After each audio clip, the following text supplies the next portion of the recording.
जय हिंद प्यारे दोस्तों। आप सभी का हमारे चैनल में हार्दिक स्वागत है। दोस्तों आज की वीडियो में हम बात करेंगे इंदिरा गांधी प्यारी बहना सुख सम्मान निधि योजना के बारे में। आप सभी को पता है इस योजना के अंतर्गत हिमाचल प्रदेश की जो भी महिलाएं हैं जिनकी एज 18 से लेकर 60 वर्ष है उनको प्रति माह 1500 रुपये देने का ऐलान किया गया है।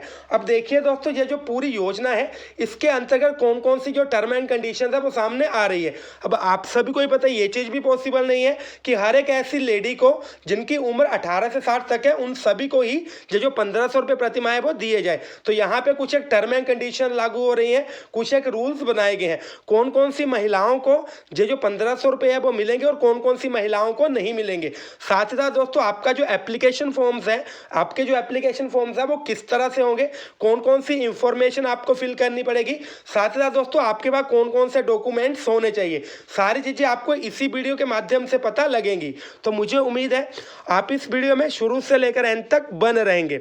सबसे पहले देखिए दोस्तों, यहाँ पे इंट्रोडक्शन दिया गया है, इसके बारे में तो आपको पता है। यहाँ पे सिर्फ एक ही चीज़ एक्स्ट्रा लिखी गई है कि ये जो आपके फॉर्म्स वगैरह भरे जाएंगे इनकी जो ऑफिशियल नोटिफिकेशन है या इनकी जो लास्ट डेट है वो यहाँ पे दोस्तों जो हमारा वीक चला हुआ है, आज मंडे है 11 तारीख है, इसी वीक में अनाउंस हो सकती है। पूरी पॉसिबिलिटी है कि इसी वीक से ये जो लास्ट डेट है वो अनाउंस हो सकती है। अब देखिए दोस्तों, सबसे पहले हम देखेंगे यहाँ पे जो आपका एप्लीकेशन फॉर्म है वो किस तरह से होगा।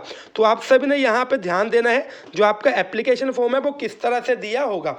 अब देखिए दोस्तों, यहाँ पे सबसे पहले क्रम संख्या, पंजीकरण तिथि, जब आप अप्लाई करोगे आपकी जो तिथि है उसके बारे में बताया गया होगा। तो यहाँ पे योजना का नाम लिखा गया है, अवेदिका का नाम, जिन्होंने भरना है उनका नाम, पिता का नाम, माता का नाम, पति का नाम, यदि पिता पति माता जीवित नहीं है तो संरक्षक या संबंध का नाम। ठीक है, अगर आपके फादर हस्बैंड वगैरह नहीं है तो जहाँ पे आप रहते हो उनका नाम लिखना, उनके रिलेशन का नाम लिखना है और उनका नाम लिखना है। ठीक है, उसके अलावा स्थायी पता, गांव, वार्ड नंबर, पंचायत, डाकघर, तहसील, जिला, सारी चीज़ें आपको बताई गई है। मोबाइल नंबर लिखना है, आपकी जो डेट ऑफ बर्थ है वो लिखनी है। उसके अलावा दोस्तों जो आपकी कैटेगरी है वो आपने लिखनी है। उसके अलावा अगर आप अल्पसंख्यक समुदाय से संबंध रखते हैं तो हाँ या ना करना है। और इसके अलावा दोस्तों अगर आप बीपीएल में हैं तो भी आप अपनी जो डिटेल है वो दे सकते हैं। ठीक है, तो यहाँ पे ये जो सारी डिटेल है आप 1 बाय 1 यहाँ से पढ़ सकते हो। ठीक है, तो यहाँ पे आपने ध्यान से, अगर आपको पता नहीं लग रहा है आपने स्क्रीनशॉट ले लेना है, लेकिन दोस्तों आपने इस चीज़ को जरूर पढ़ना है। साथ ही साथ मैं आपको एक चीज़ और क्लियर कर दूं, ये जो अभी फॉर्म्स है ये इनके ऑफिशियल फॉर्म्स नहीं है, ये इन्होंने जस्ट एक डेमो ही हमें दिया है। ठीक है, ताकि हमें इस चीज़ का अनुमान लग सके कि कौन कौन सी डिटेल हमने भरनी है। मैं दोबारा से रिपीट कर रहा हूँ, ऐसा नहीं है कि आप वीडियो से स्क्रीनशॉट लेकर इसी का प्रिंट आउट निकलवा लो। ऐसा भी हो सकता है कि ये जो फॉर्म है थोड़ा सा चेंज किया जाए, लेकिन दोस्तों इसमें जो 95% चीज़ें वो यही रहने वाली है। साथ ही साथ दोस्तों यहाँ पे बताया गया है कि कौन कौन सी महिलाओं को ये जो हमारी योजना है इसका लाभ दिया जाएगा। ठीक है, तो आप यहाँ से पढ़ सकते हो। अब देखिए दोस्तों, यहाँ पे बताया जा रहा है सबसे पहले आपका जो बोनाफाइड है वो हिमाचल का होना चाहिए, आप हिमाचल के मूल निवासी होने चाहिए। ठीक है, उसके अलावा दोस्तों ये जो आपका फॉर्म है कौन से लेवल पे भरा जाएगा, इसको कौन भरेगा दोस्तों, तो मैं आपको बता दूं, एक मिनट, हाँ, तो मैं आपको बताना चाहूँगा ये जो आपका फॉर्म है तहसील कल्याण अधिकारी जो है वो आपके फॉर्म्स को सत्यापित करेंगे, यानी कि ये जो आपके फॉर्म्स है वो तहसील लेवल पे भरे जाएंगे। ठीक है, मुझे उम्मीद है यहाँ पे आपको जो चीज़ें हैं वो पता लग गई होंगी। अब यहाँ पे सबसे इंपॉर्टेंट चीज़ जो आपकी सत्यापन रिपोर्ट है वो क्या रहेगी, साथ ही साथ दोस्तों आपको कौन कौन से जो डॉक्यूमेंट्स है वो बनाने पड़ेंगे। यहाँ पे आपने ध्यान से देखना है, सबसे पहले ये तो चीज़ दी गई है कि आप यहाँ पे हिमाचल के परमानेंट निवासी है। ठीक है, यहाँ पे आपके जो स्टैंप और जो साइन है वो लगेंगे तहसील कल्याण अधिकारी के, तहसील, जिला, सारी चीज़ें लिखी गई है। अब यहाँ पे दिया गया है कि कौन कौन से डॉक्यूमेंट्स यहाँ पे जरूरी है। तो देखिए, हिमाचली बोनाफाइड होना चाहिए, आयु प्रमाण पत्र जो आपका एज का सर्टिफिकेट है वो होना चाहिए, बैंक डाकघर खाता संख्या की छायाप्रति, जो आपका बैंक का है या जो आपका पोस्ट ऑफिस में अगर अकाउंट वगैरह खुलवाया है तो उसकी फोटो स्टेट लगेगी, राशन कार्ड की फोटो स्टेट लगेगी। साथ ही साथ दोस्तों अगर आप बौद्ध धर्म की भिक्षुणी है तो आपको ये जो चीज़ें आपने जो अपने डॉक्यूमेंट्स है वो वहाँ से प्रमाणित करके लाने हैं। ठीक है दोस्तों, आगे क्या दिया गया है, आगे दोस्तों यहाँ पे बीपीएल के बारे में भी पूछा गया है। ठीक है दोस्तों, यहाँ पे अगर आप बीपीएल में है तो आपने वो डिटेल भरनी है।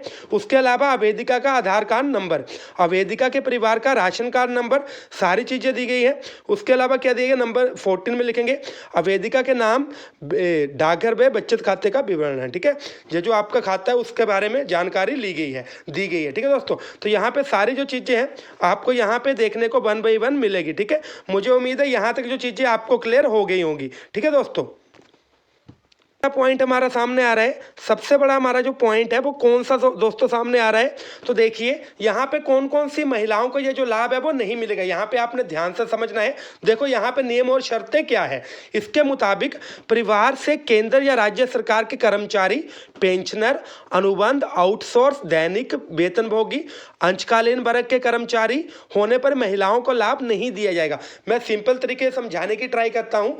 अगर आपकी जो फैमिली है, मान लो आपका बेटा है या आपका हस्बैंड है, ठीक है, सरकारी नौकरी करता है, आपका और उनका राशन कार्ड इकट्ठा है, तो आपको ये जो 1500 रुपये है वो नहीं दिए जाएंगे। चाहे वो स्टेट लेवल का हो, चाहे वो सेंट्रल लेवल का हो, चाहे वो पेंशनर हो। अगर आपके जो हस्बैंड है वो पेंशनर है, अनुबंध के अंडर आ रहे हैं, आउटसोर्स है, दैनिक वेतनभोगी है, अंशकालीन वर्ग के कर्मचारी हैं, तो आपको ये जो लाभ है वो नहीं मिलेगा।